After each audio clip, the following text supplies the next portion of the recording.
All right, guys. With that down, let's move on to our next topic here, shall we? Paris, what we got up next? All right, keeping it with Deadpool and Wolverine, we are now officially just 2 weeks away from the opening of Deadpool and Wolverine. So last week we discussed some initial reaction coming out of China, where fans got to see 30 minutes of the film. Now, IGN has been permitted to see the first 35 minutes of the film, and they are saying this movie could very well reignite the entire MCU and could be a vital turning point for comic book movie culture as a whole. So, John, what is your biggest takeaway from the IGN review? Honestly, there's a lot. Yeah. There's a lot here. Now, like Paris just pointed out, we heard that they showed 30 some odd minutes of the film to an audience in China at a special gathering that Hugh Jackman, Sean Levy, and Ryan Reynolds were at. And the media there said the entire audience was continuous laughter and continuous applause through the whole thing. That sounds good. Yeah. Okay, that's good. I'm down for that. That sounds great. But what happens when a journalist writes it? Matt Purslow over at IGN has kind of given up on the MCU. It's a little bit jaded, a little bit negative on the MCU these days. Anyway, they invited IGN and him to watch the first 35 minutes of Deadpool. And his commentary on this, I think there's so many things to take away from this. It's a really well-written piece. And I want to go into it a little bit in depth, if you'll allow me here. And then I'll encourage a lot of you guys to go and find the article yourselves and give it a read. But listen to some of this. Okay, so IGN was recently invited to watch the opening act of Deadpool and Wolverine, which was then followed by a new trailer. Those 35 minutes are as funny, crass, and violent as you'd expect of a Deadpool project. But beneath the gags is a weightier sense of purpose. Deadpool and Wolverine actively and directly recognizes that there's an ongoing conversation about the quality of the MCU right now. And while we won't know for sure until the full cut of the movie releases on July 26th, really July 25th, the fourth wall breaking subtext seems to be a story that recognizes that there's a lot of work to be done and that the journey to reclaiming the MCU's former glory starts here. I love that. And I love it for a couple of different reasons. First of all, I love the whole opening statement that he makes that this number one could reignite. And there was this weird debate going on in the live chat. Some people said reignite means they're saying this fixes the MCU. It's like, no, reigniting does not mean fixing. It means it's a starting point. It means this can be the start of getting things going. But they also wrote that not only could this reignite the MCU, but this could be a turning point for comic book movies as a whole. And one of the things I really love about that opening statement that they make is this whole notion that the movie itself is aware and openly addresses that Marvel isn't in its best spot right now. Like a lot of us picked up on that a little bit in the first trailer when he says, I'm here to save the cinematic universe. I am Marvel Jesus. Like the subtext of that joke is, I am here to save Marvel. Of course, it's done in a funny way, but I love the fact that if this is true, that Kevin Feige, Ryan Reynolds, all of them are saying, we're acknowledging that that Marvel hasn't been what it used to be. They've still had some very good stuff, but not as much as we're used to. And a lot more mediocrity than we're accustomed from them. So for them to completely address it in movie and to acknowledge it in movie, I think would be fabulous.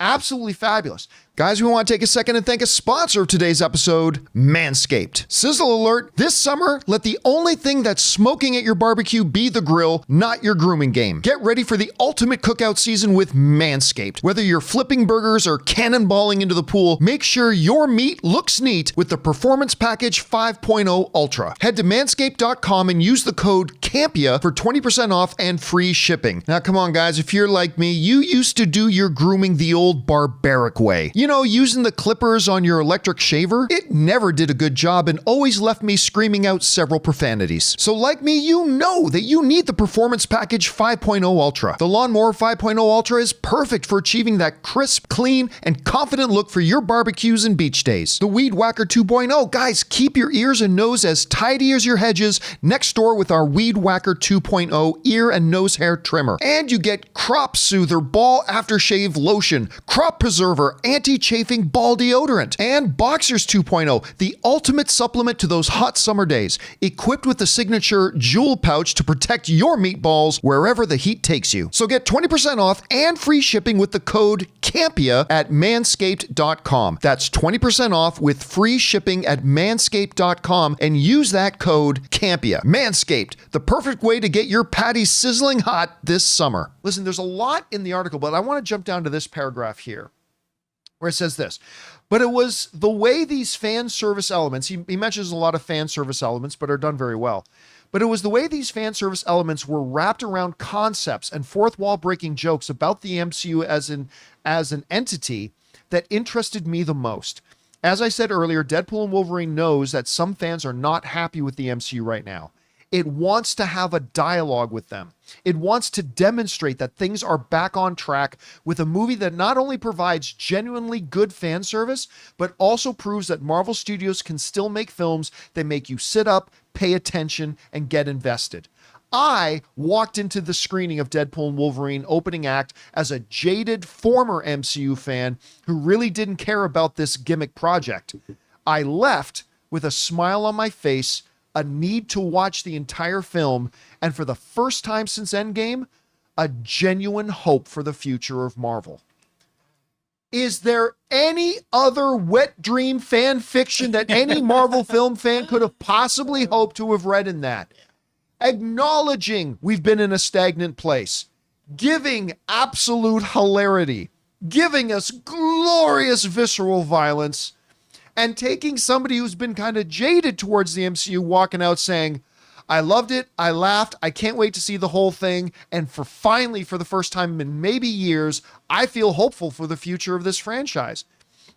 If we as movie fans, if we as Marvel fans could have written a script of what the perfect thing to hear about the first act of this movie is, that's what it would be. That's what it would be. That was almost an emotional review. Yes. I feel like, wow. I'm always been excited, but this got me even more excited just because I know it wasn't a biased review either. So that's... Right. Now, I want to be the one to point this out. A couple years ago, I saw the first 30 minutes of Lightyear. And I thought those first 30 minutes, and they are, the first 30 minutes of Lightyear are spectacular. The problem was, when I went to go see the full movie, it wasn't nearly as spectacular. They went pretty down off a cliff. So I want to be the one to acknowledge that. Like, okay, this is just 35 minutes of this movie this guy saw. But what has been the constant refrain we've heard coming out of this camp is that all the best stuff is in the second and third act.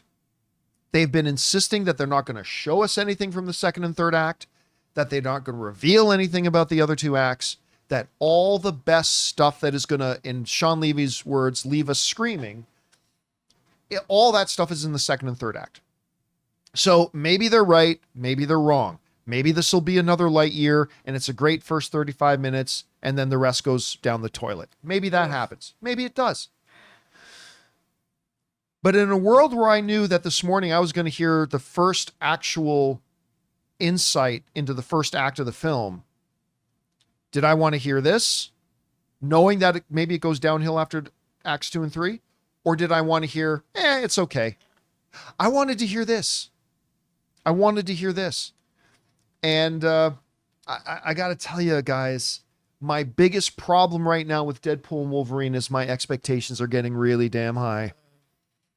And my number one enemy going into this film is going to be my own expectations. Because after seeing that 9 minutes of footage they showed us at CinemaCon, after the trailers we've seen, the reports that we're hearing, I could not be more ludicrously excited it is easily my number one most anticipated film of the year. It's hard for me to think that these two gentlemen, one of them came out of retirement, that these two guys that have been entertaining to us for the longest on Twitter are going to make a bad movie together, especially playing these two characters. It's just the thought of this being a bad movie just doesn't even cross my mind at all.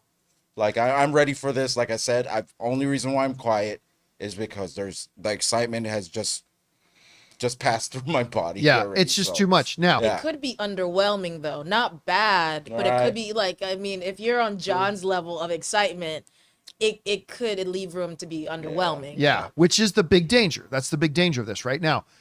Somebody just asked in the live chat, Chubbs GPT is asking in the live chat, when will we hear from critics who have seen the full movie? This is going to be one of those rare, I don't know this as a fact, this is my prediction. Whenever they show a movie to critics and have a review embargo like super close to the release date, like the day of or the day before, I always say it's a red flag. And people will always scream, well, maybe they're just trying to keep things secret. And that's never the case. It's very, very, very, very rarely the case. I don't know when they're doing the press screenings for this. And I don't know when, I have no idea right now when they're going to have a review embargo. But my guess is this will be one of those films that they're going to show it to the press maybe 48 hours before the movie comes out and maybe actually hold the review embargo till day of. Because right at CinemaCon and all through, the consistent message we've heard from Sean Levy in person and through the media and Kevin Feige has been, we've never had a movie filled with this many surprises, and we are trying desperately to hide them. They've said that for months, ever since April at CinemaCon. They literally came on stage and said, we struggled to find 9 minutes of stuff to show you guys. There's so much in here. And so because of that, my guess is, and I could be wrong, they might show it early and lift the review embargo 6 days before the movie comes out, maybe. But my guess is going to be that because of how secretive they're trying to be with this movie, my guess is it's going to be one of those review embargoes that lifts the day before. I don't know for sure, but that's kind of my guess. Anyway, guys, question is for you. What do you think about all this? I mean, we're hearing from IGN that this is a movie that's delivering on all of its promises, that he believes this is going to reignite the MCU, that for the first time in years, he actually has hope for the MCU where he has had no hope for it lately. Where's your anticipation level at? Where's your hype level at? Is it maybe getting too high like mine is? Or maybe you're still so kind of burned out on the MCU right now and all the mediocrity they've had lately. Maybe you've adapted arguably a very healthy, I'll wait and see kind of attitude. Whatever you guys think, jump down into the comment section below and let us know your thoughts. Hey guys, thanks so much for watching this video. Make sure you like the video, leave a comment, and subscribe to our channel. And don't forget, we have a daily podcast called the John Campea Show podcast, available on Apple Podcasts, Spotify, or your favorite podcasting app of choice. Go and subscribe to it today so it'll be there when you need it.